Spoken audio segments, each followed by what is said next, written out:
We're here in New Zealand to strengthen the bond between our Pacific partners. In order to increase interoperability, it is important that we partner with all of our allies in order to increase our lethality in the Pacific region.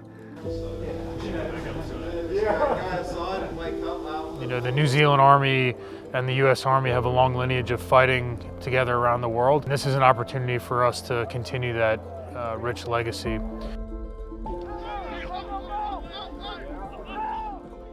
The end state is that we both have the ability to fight together and win in the Pacific and really anywhere in the world. And we have a lot of training events coming up in the near future that this is going to set conditions for. Partnerships are not made in war. They're made before.